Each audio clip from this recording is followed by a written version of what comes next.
الحمدللہ الحمدللہ رب العالمین الصلاۃ والسلام علی رسولہ الکریم فاعوذ باللہ من الشیطان الرجیم بسم اللہ الرحمن الرحیم۔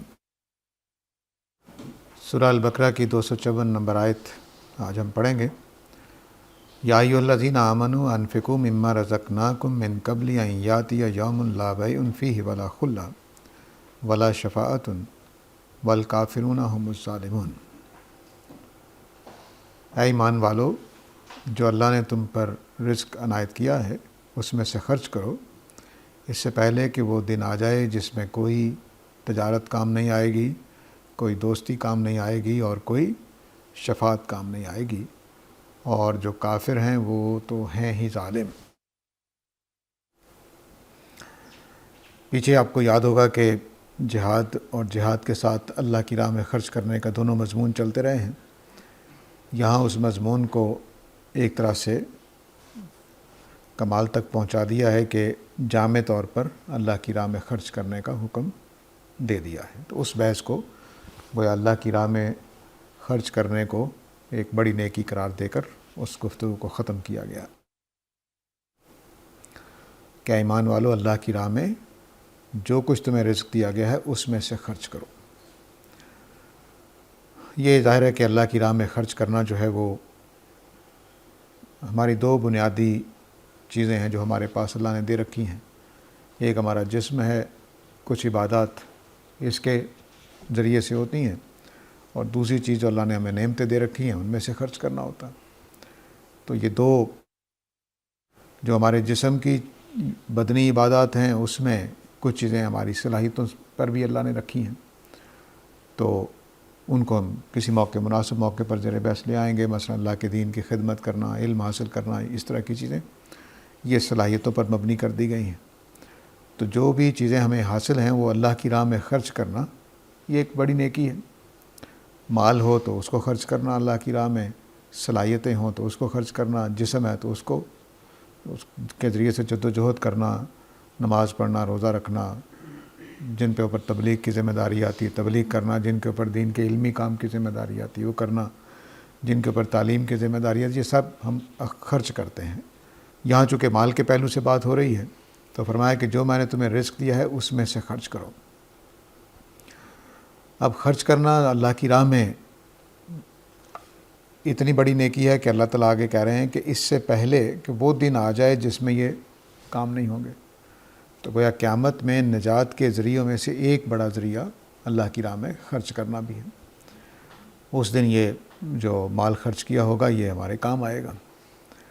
جتنی نیکیاں ہیں وہ دو طرح سے کام آتی ہیں ہمارے، جتنی بھی نیکیاں، نماز پڑھیں، روزہ رکھیں، اللہ کی راہ میں خرچ کریں، صدقہ خیرات دیں، زکوٰۃ دیں، تو یہ نیکیاں دو طرح سے ہمارے کام آتی ہیں۔ ایک تو ہمارے اعمال نامے میں نیکی کا اضافہ ہوتا ہے، ثواب ملتا ہے، اور دوسرا کام یہ کرتی ہیں کہ یہ کفارہ بن جاتی ہیں۔ کوئی گناہ ہوا ہے اس کے بعد آپ نیکی کریں گے تو اس کو اعمال نامے میں سے صاف کرنے کا ذریعہ بن جاتی ہیں۔ تو دونوں اعتبار سے جو انفاق ہے وہ بھی کام آتا ہے کہ کل قیامت والے دن ہمارے بہت سارے کوتاہیوں کو، غلطیوں کو اس وجہ سے معاف کر دیا جائے گا کہ ہم نے اللہ کی راہ میں خرچ کیا ہوا تھا۔ تو یہ دونوں پہلوؤں سے نیکی کو سمجھنا چاہیے۔ ایک اس اعتبار سے کہ نیکی کرنے سے سیدھا سیدھا اجر ملتا ہے، دوسرا کام یہ کہ یہ کفارے کا کام کرتی ہے۔ تو قیامت والے دن دونوں چیزوں نے کام آنا ہے، جو ہمارے کھاتے میں ثواب لکھا ہوا ہے وہ، اور جو کفارے ہو گئے، ہمارے گناہ جھڑ دیے گئے جو اس کی وجہ سے، وہ چیزیں بھی ہمارے کام آئیں گی۔ تو یہ دونوں پہلوؤں سے قیامت سے پہلے اللہ تعالیٰ فرما رہے ہیں کہ نیکی کر لو اللہ کی راہ میں خرچ کرنے والی۔ جو اس میں دوسری اہم بات ہے وہ یہ کہ مما رزقناکم، جو ہم نے تمہیں رزق دیا ہے، اللہ کے دیے میں سے خرچ کرنے کا حکم ہے۔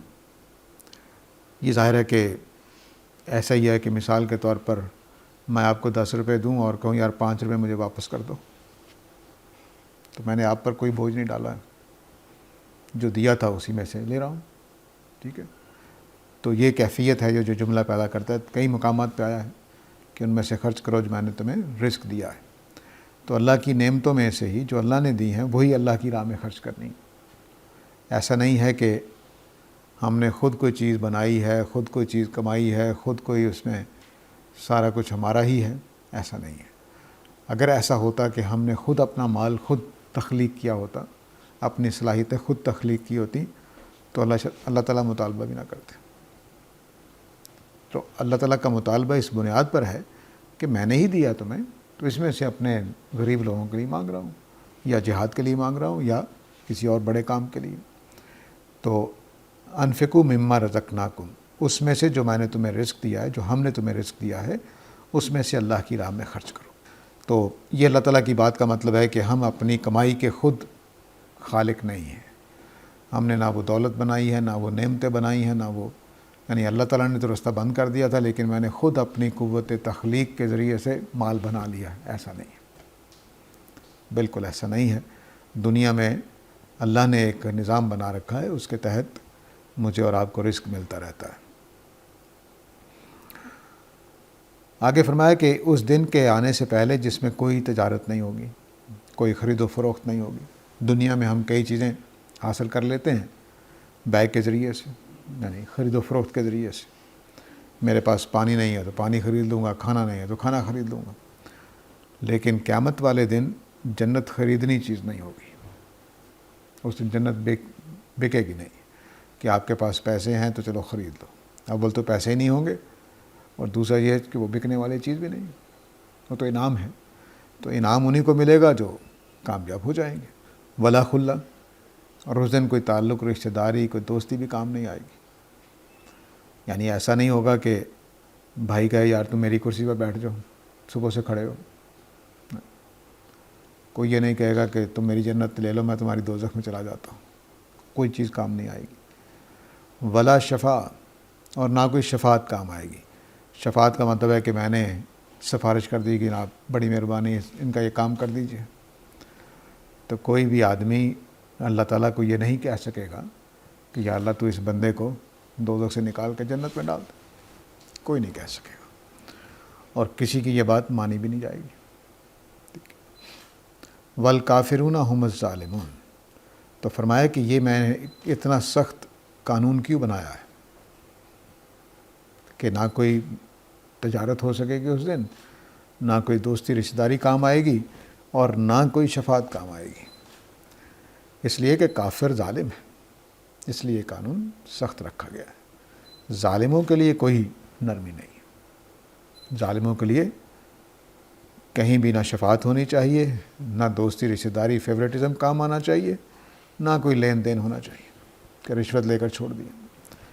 تو نہ وہ رشوت کا دن ہے، نہ وہ سودا کا دن ہے، نہ وہ کیا اسے کہتے ہیں ڈیل ہو گئی ہے، نہ کسی ڈیل کا دن ہے، نہ کوئی تعلق اور دوستی نبھانے کا دن ہے، نہ کوئی شفاعت کا دن، کیونکہ کافر جو ہیں وہ ظالم ہیں۔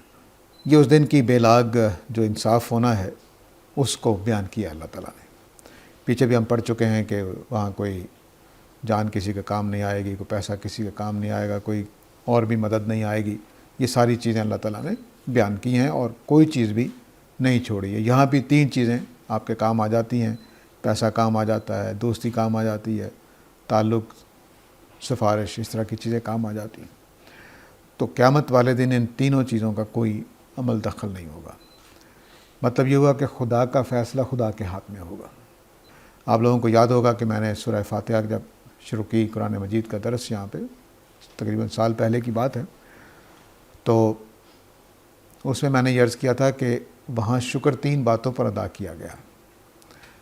ایک یہ کہ اللہ تعالیٰ رب العالمین ہے، دوسرا یہ کہ وہ رحمان و رحیم ہے، اور تیسرا یہ کہ وہ مالک یوم الدین ہے۔ ان 3 باتوں پر شکر ادا کیا گیا۔ تو مالک یوم الدین پر شکر کیوں ادا کیا گیا؟ وہ تو ڈرنے کی چیز۔ مطلب یہ تھا وہاں پر کہ مثال کے طور پر قیامت والے دن فیصلہ کسی انسان کے ہاتھ میں دے دیا جائے تو وہ کیا کرے گا؟ تینوں چیزیں استعمال ہو جائیں گی۔ پیسہ بھی قبول ہو جائے گا، رشوت بھی چلے گی، دوستی یاری بھی چلے گی، اور شفاعت بھی چلے گی۔ قیامت والے دن اگر یہ ہو گیا تو ظلم ہو جائے گا۔ جو دنیا میں ظلم ہو رہا ہے، ہم پاکستان میں تو دیکھ رہے ہیں اب کھلی آنکھوں سے کہ عدالتیں کیا کرتی ہیں اور ہمارے مقتدر حلقے کیا کرتے ہیں، کوئی عدل قائم نہیں ہونے دیتے۔ تو قیامت والے دن بھی یہی ہو جانا ہے۔ تو اگر اللہ تعالیٰ قیامت والے دن انسانوں کے ہاتھ میں کوئی چیز پکڑا دے فیصلے کی، کہ چلیے آپ رجسٹر ہی تیار کر دیں پاس ہونے والوں کا جو جنت میں جائیں گے، کام خراب ہو جائے گا۔ وہاں رشتہ داریاں کام آ رہی ہوں گی، شفاعتیں ہو رہی ہوں گی، کچھ ہو رہا ہوگا، اور تم تو اپنے گاؤں کے ہو، کیوں میرے نام لسٹ میں ڈال دو؟ ٹھیک ہے، تو شکر ہے کہ اس دن عدل کرنے کا فیصلہ سارا اللہ کے اختیار میں ہو، وہاں شکر ادا کیا گیا تھا۔ یہاں اس کا الٹ بات کہ والکافرون هم الظالمون، کہ یہ سارے کام نہیں ہوں گے کیونکہ ظالموں کو پوری سزا ملنی چاہیے۔ ایسا نہیں ہو سکتا کہ ظالموں کو معاف کر دیا جائے۔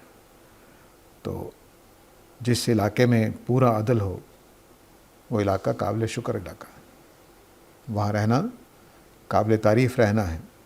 لیکن جس علاقے میں ظالموں کو رشوتیں دے کر جان چھوٹ جاتی ہوں، دوستیاں کام آ رہی ہوں، ان کی شفاعتیں ہو رہی ہوں، تو وہ ظالمانہ معاشرہ ہے، اس میں وہ رہنے کے لائق نہیں ہے۔ اب یہاں میرے خیال میں ایک مضمون دوبارہ مکمل ہو گیا ہے۔ وہ دوبارہ مضمون یہ مکمل ہو گیا ہے کہ تم لوگ جہاد جس کی بات دعوت دی جا رہی ہے، تو اے ایمان والو تم اللہ کی راہ میں خرچ کرو، اور جہاد بہت ضروری ہے، جہاد کے لیے بھی خرچ کرو اور اللہ کی راہ میں انفاق بھی کرو، کیونکہ یہ کامیابی کے لیے لازمی چیز ہے۔ اور جو اللہ کی راہ میں خرچ نہیں کریں گے، نبی کریم صلی اللہ علیہ وسلم کا کفر کریں گے، قرآن کا کفر کریں گے، اللہ کو نہیں مانیں گے، اور اللہ کے مقاصد کے لیے اٹھ کر کھڑے نہیں ہوں گے، وہ قیامت والے دن بھگتیں گے نتائج کو۔ آگے قرآن کی مشہور ترین آیات میں سے آیت الکرسی ہے۔ آیت الکرسی جو ہے وہ ہمارے ہاں ذکر کے طور پر بھی استعمال ہوتی ہے۔ اس میں کوئی شبہ نہیں کہ چند لفظوں کے اندر بہت معنی خیزی اس میں کی گئی ہے، اور جو پہلو یہاں واضح کیے گئے ہیں وہ اگرچہ شفاعت کے پہلو سے ہی مضمون ہے، لیکن خدا کا بھی ایک جامع تعارف یہاں ہوتا ہے۔ اللہ لا الہ الا ہو، اللہ اس کے سوا کوئی الہ نہیں ہے، اللہ اس کے سوا کوئی الہ نہیں ہے۔ الحی القیوم، وہ زندہ ہے اور قیوم ہے۔ آپ کو یاد ہوگا کہ ہم نے پیچھے 163 نمبر آیت غالباً 163 آیت میں یہی مضمون تھا کہ اس کا آغاز ہوا تھا اس بات سے کہ شریعت دینے کا حق صرف اللہ تعالیٰ کو ہے۔ تو اس کا الفاظ ہے کہ لا الہ الا ہو، تو شریعت دینے کے لیے بھی الہ کی ضرورت ہے، کہ جو الہ ہے وہی شریعت دینے کا حق رکھتا ہے۔ اور یہاں اب قیامت کے پہلو سے بتایا کہ قیامت والے دن جو فیصلے ہونے ہیں اس کا حق بھی الہ ہی رکھتا ہے۔ تو چونکہ دنیا میں بھی کوئی الہ نہیں ہے، آخرت میں بھی کوئی اور الہ نہیں ہے، تو سارے کے سارے قانون جو شریعت کی صورت میں دنیا میں دینے ہیں وہ بھی اللہ کا حق ہے، اور جو قیامت والے دن فیصلے کرنے ہیں وہ بھی اللہ کا حق ہے۔ تو اللہ لا الہ الا ہو، الحی القیوم، پہلی صفت جو ہے وہ حی کا مطلب زندہ ہے، اور قیوم کا مطلب قائم ہے۔ لوگوں نے اس کا دوسرا مطلب بھی کیا ہے، جس کے ذریعے سے باقی چیزیں، یعنی خود بھی قائم ہے اور چیزوں کو بھی قائم رکھے ہوئے ہیں، یہ دونوں معنی اس کے کیے گئے۔ لیکن جس سیاق و سباق میں یہ آئی ہے، اس میں لازم معنی لینا اصل چیز ہے، باقی میں وضاحت کرتا ہوں کہ کیا ہے۔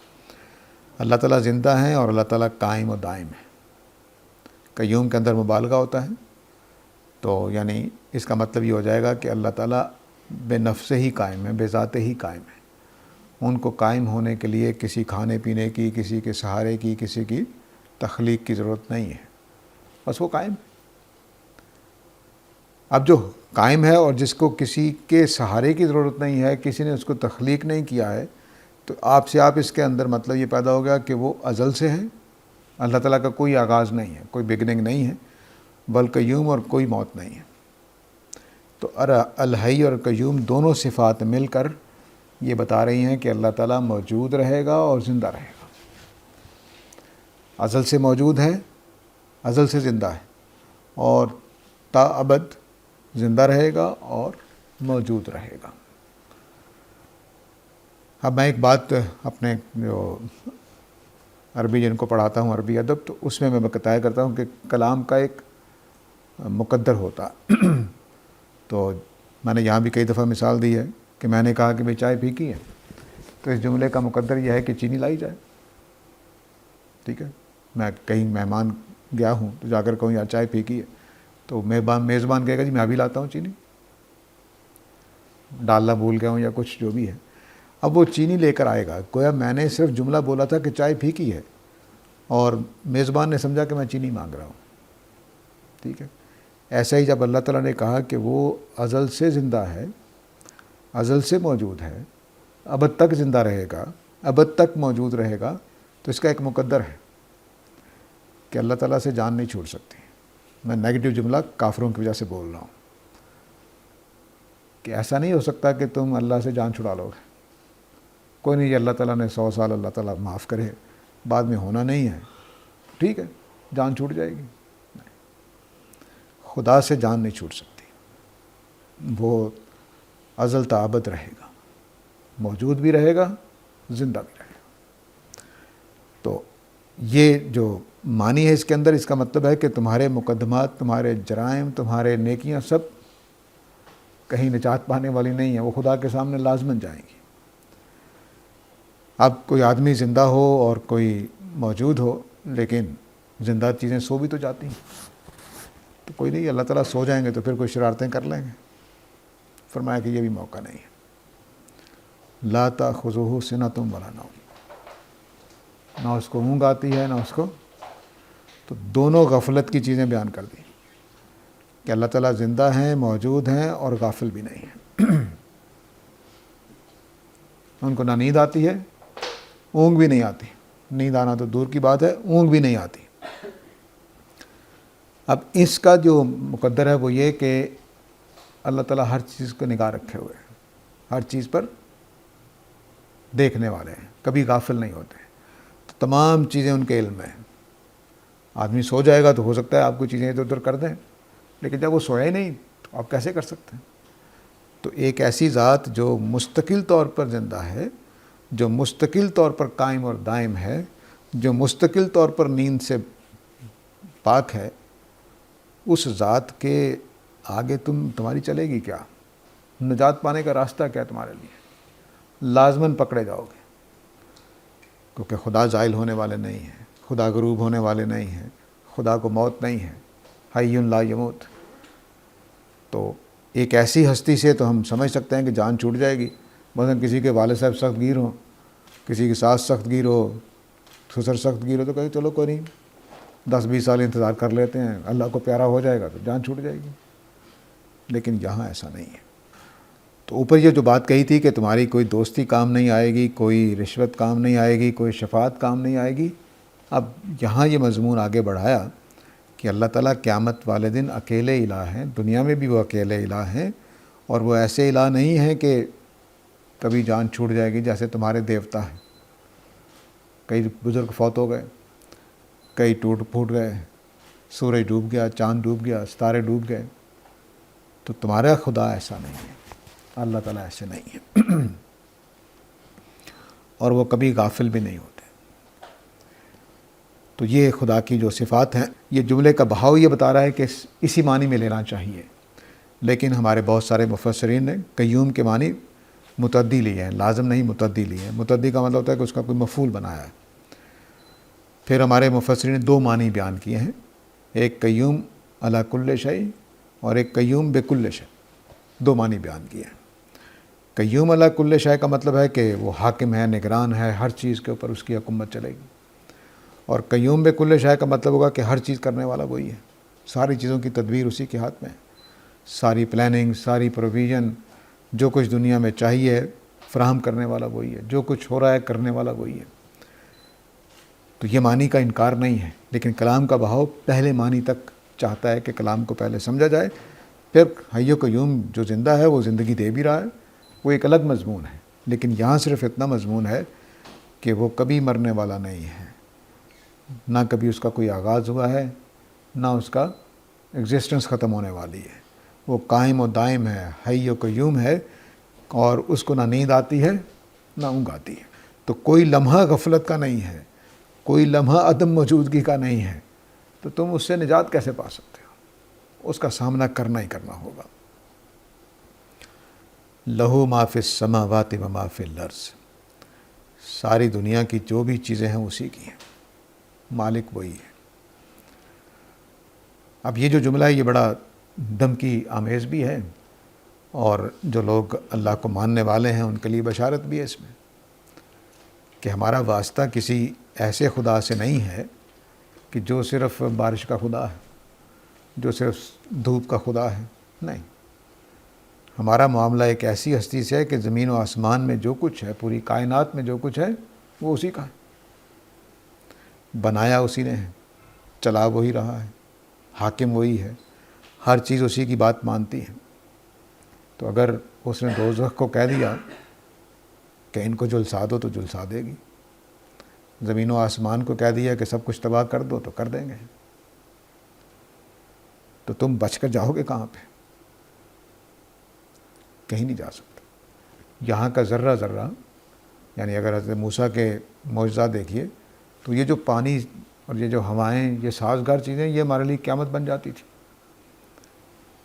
پتھر، ہوا جو طوفانی بارش آئی قوم لوط وغیرہ پر، تو وہ کس طرح سے آئی ہے؟ ہم جانتے ہیں کہ وہی ہوائیں جو بارشیں لاتی ہیں، وہی ہوائیں وہ طوفان بن جاتی ہیں، عذاب بن جاتی ہیں۔ تو زمین و آسمان سارا کا سارا اسی کا ہے، تو تم کہاں، کس کا سہارا لوگے؟ کہاں پناہ لوگے؟ کہاں بھاگ کر جا سکتے ہو؟ کہیں نہیں۔ تو پوری کائنات اس کی ہے۔ تو تم سمجھ رہے ہو کہ الہ کو ہم گچا دے لیں گے، بچ جائیں گے، کوئی دھوکہ دے کر نکل جائیں گے، ایسا نہیں ہوگا۔ تو چنانچہ یہ پوری تفصیل کرنے کے بعد فرمایا من ذا الذی یشفع عندہ، اب بتاؤ کہ زمین و آسمان میں سے کون ہے جو خدا کے سامنے شفاعت کر سکے؟ کوئی ہے؟ وہ ان چیزوں کا مالک ہے، تو مملوک اور غلام شفاعت کیسے کر سکتے؟ کس کی جرت ہوگی کہ جناب آپ کا فیصلہ غلط ہے؟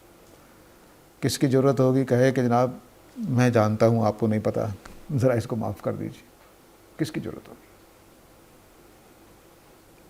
تو یہ آیت الکرسی ہے، بہت سخت آیت ہے، اور ظاہر ہے کہ خدا کے اس دینونت کا جو قیامت والے دن صادر ہونی ہے، اس کا نہایت کھرا کھرا بیان ہے۔ تو اللہ کے سوا کوئی الہ نہیں ہے، وہ ہمیشہ سے زندہ ہے، ہمیشہ سے قائم و دائم ہے، اس کو نیند نہیں آتی، اس کو اونگ نہیں آتی، زمین و آسمان میں جو کچھ ہے وہ اس کا ہے۔ تو اب بتاؤ بچ کر کہاں جاؤ گے؟ کون سی چیز پناہ دے گی؟ کون سی چیز شفاعت کرے گی؟ چنانچہ اس کو کھول بھی دیا من ذا الذی یشفع عندہ الا باذنہ، کون ہے جو اس کے سامنے شفاعت کر سکے؟ مملوک ہیں سارے، جتنے انبیاء ہیں، جتنے رسول ہیں، جتنے اولیاء ہیں جن کا سہارا لوگ لیتے ہیں، جنات ہیں، وہ سارے کے سارے کیا ہیں؟ خدا کی مخلوق ہے۔ تو مخلوق کی کیا ضرورت ہے کہ وہ آگے بڑھ کر کوئی شفاعت کر سکے؟ ہاں البتہ الا باذنہ، اللہ تعالیٰ جس کو اذن دے دے، تو اللہ کے اذن کے بغیر کوئی کام نہیں ہوگا۔ اذن جو ہے قرآن مجید کا بہت اہم اصطلاح ہے، اس کو ہمیشہ غور کرتے رہنا چاہیے۔ یہ ہمیشہ یاد رکھیے کہ جو باتیں ہم کر رہے ہوتے ہیں معلم کے طور پر، وہ ضروری نہیں ہوتا کہ خامی سے پاک ہوں، ہم انسان ہیں، کوئی پہلو رہ جاتا ہے، کوتاہی ہو جاتی ہے، تو غور کرتے رہنا چاہیے۔ اللہ کی اذن کا مطلب یہ ہوتا ہے کہ یعنی اس میں ایک ہوتی ہے توفیق، ایک ہوتی ہے مہلت، یہ بھی اللہ کا اذن ہے، لیکن ایک اذن کا مطلب یہ ہوتا ہے کہ اللہ تعالیٰ خود حکم دیتے ہیں تب وہ کام ہوتا ہے۔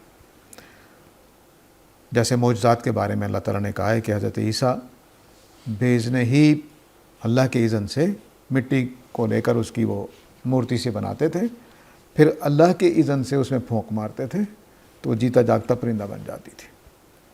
دونوں کام اللہ کے اذن کے بغیر نہیں ہوتے تھے۔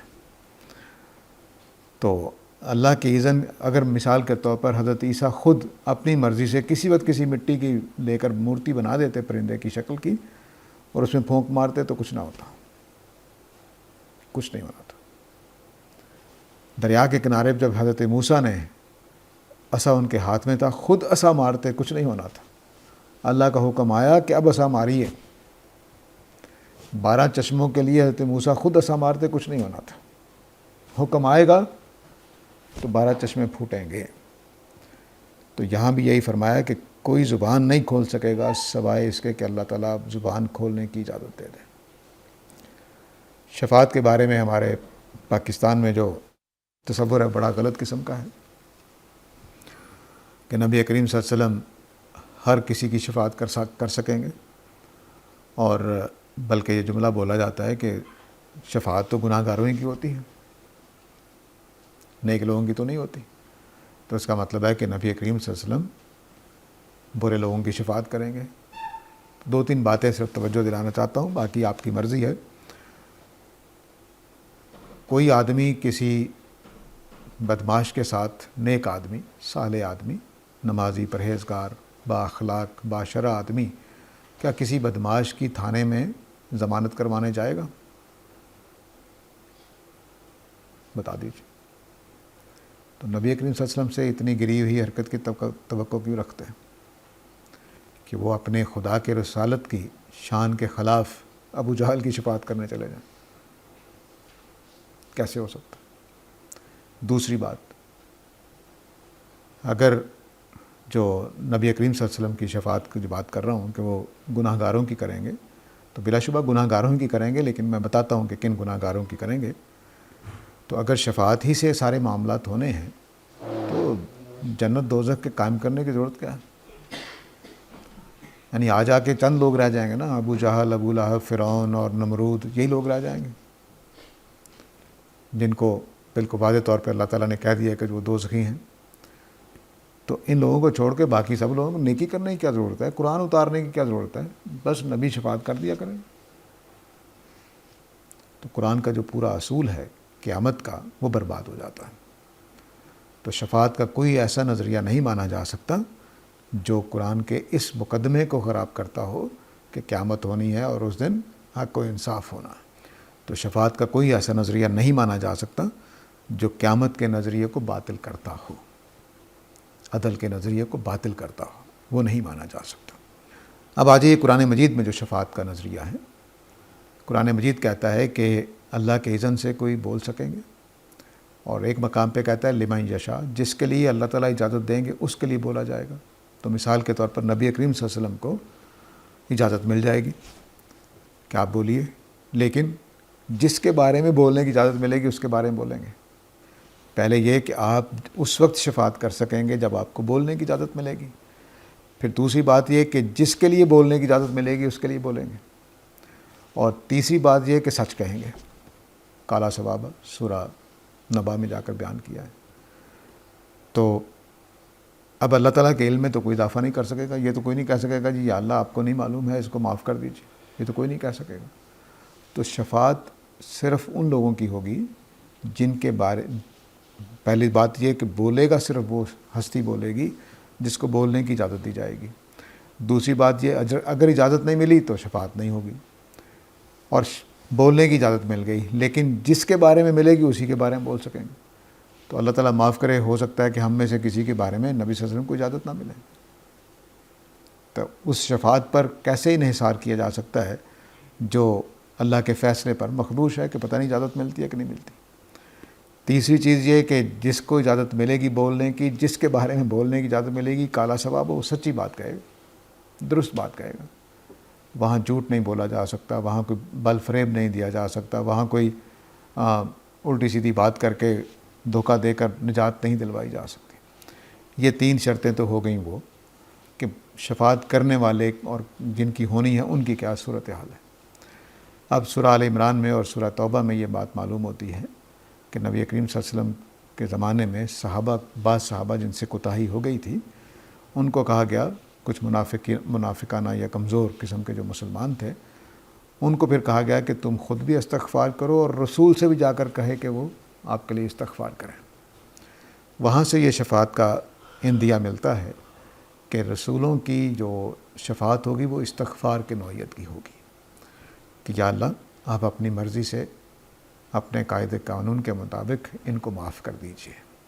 ٹھیک ہے، اس کی ایک مثال سورہ مائدہ میں حضرت عیسیٰ کی بھی ہے۔ حضرت عیسیٰ سے اللہ تعالیٰ نے پوچھا کہ کیا یہ تم ہو کہ جس نے کہا ہے کہ میری ماں اور میں دونوں خدا ہیں؟ تو حضرت عیسیٰ نے آگے سے کہا کہ ایسا نہیں ہے، میں نے تو نہیں کہا۔ حضرت عیسیٰ نے جب وہ پوری بات بتا دی کہ میں تو گیا تو میں نے وہی کہا جو میرے شایان شان ہے، میں ایسی بات کیسے کہہ سکتا ہوں جو میرے شایان شان نہیں ہے؟ تو پھر کہتے ہیں کہ یہ آپ کے بندے ہیں، چاہیں تو آپ ان کو سزا دیں، چاہیں تو ان کو معاف کریں۔ یہ شفاعت ہے، یعنی انہوں نے اپنی قوم کی شفاعت کی ہے، اپنی ملت کی، لیکن یہ کہہ کر کہ یہ آپ کے اوپر ہے۔ تو ایک شفاعت ان کی بھی ہے۔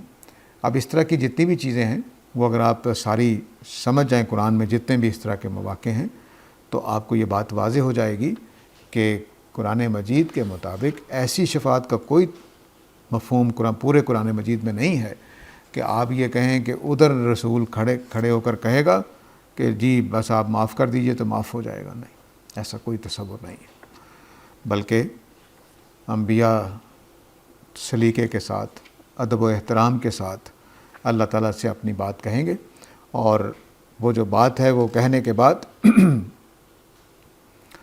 بالکل وہ اپنے ادب، اپنے مقام، مرتبے کے اعتبار سے بات کریں گے۔ یہ نہیں کریں گے کہ وہ کھڑے ہو کر بس کہہ دیں جی معاف کر دیجیے تو اللہ تعالیٰ معاف کر دیں گے، ایسا نہیں۔ تو اس طرح سے انبیاء کی شایان شان جو باتیں ہیں اس کے مطابق، اور قرآن مجید میں جو قانون بیان کیا گیا ہے اس کے مطابق ہی شفاعت ہوگی۔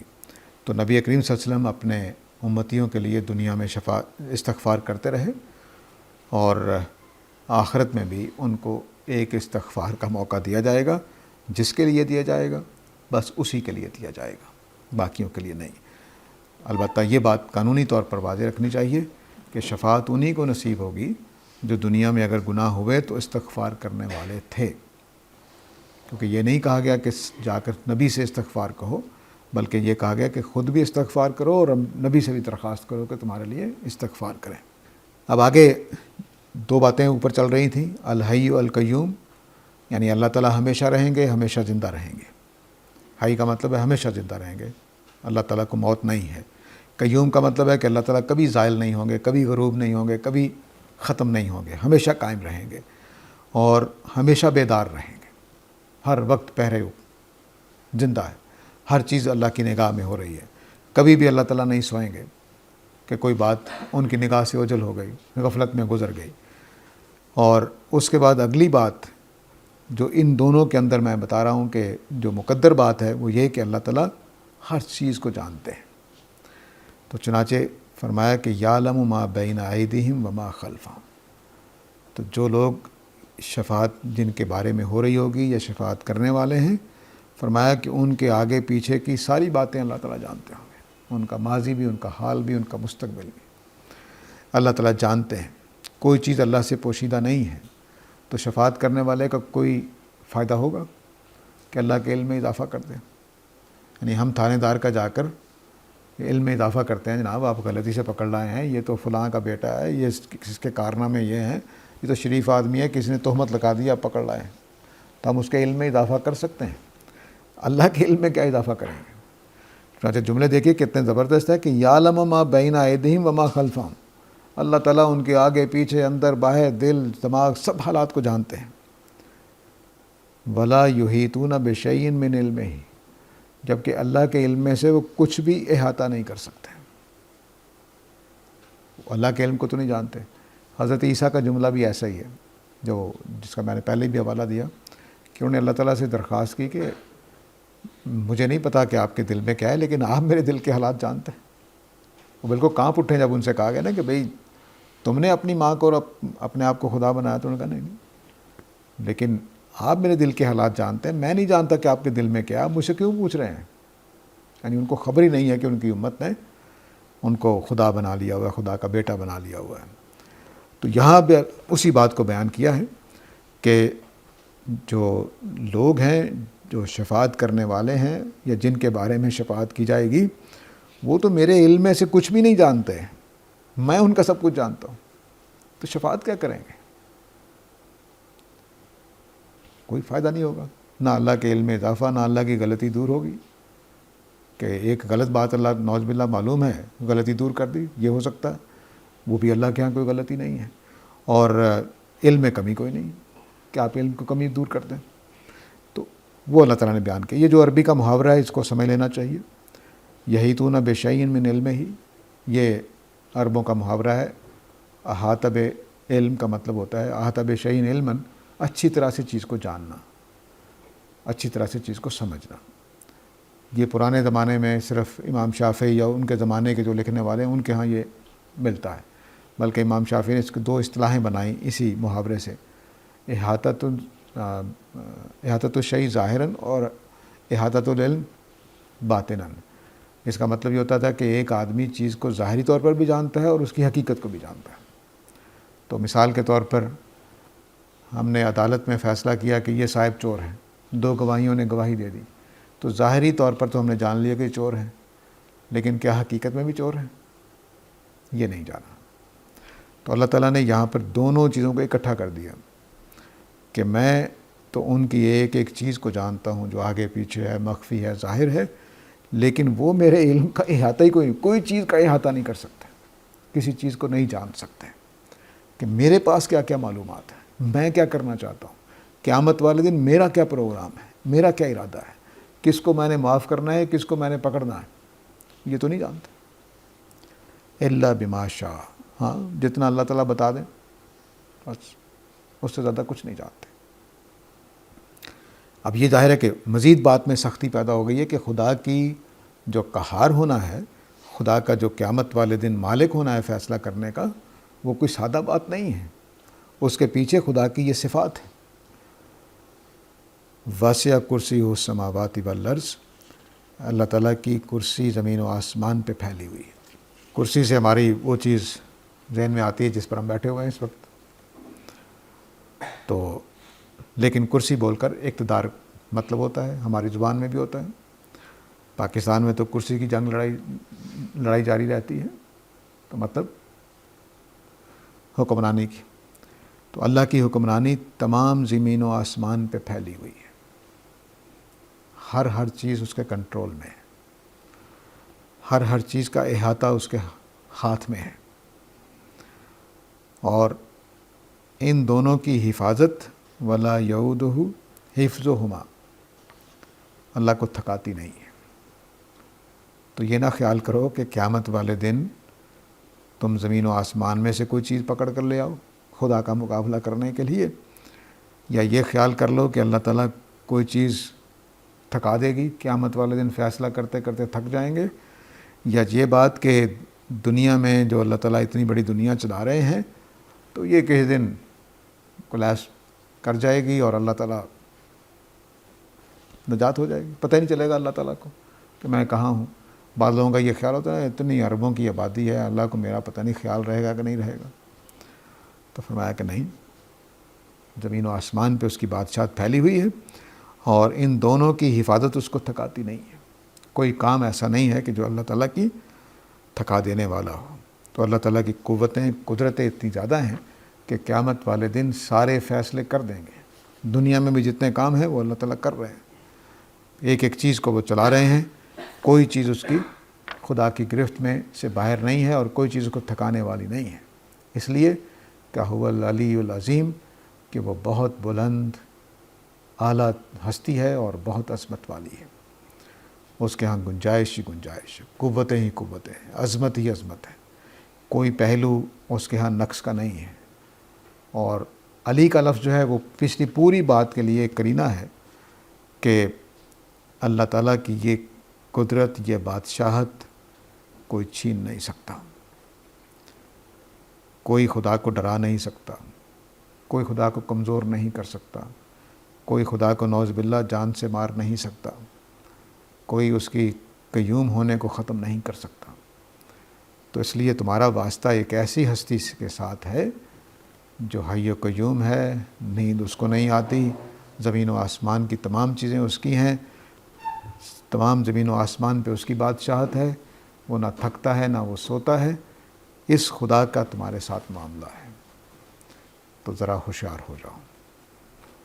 خالی وہم کے اوپر، چھوٹے چھوٹے خیالات کے اوپر کہ ہم یہ کر لیں گے شفاعت ہو جائے گی، بچ جائیں گے، نبی کریم صلی اللہ علیہ وسلم منوا لیں گے، فرشتے منا لیں گے جیسے قریش مانتے تھے، ہمارے اولیاء ہماری شفاعت کر دیں گے، ہم نے اپنے بابا جی کو راضی کر رکھا ہے، وہ اللہ تعالیٰ سے بات کر لیں گے، ایسا کچھ نہیں۔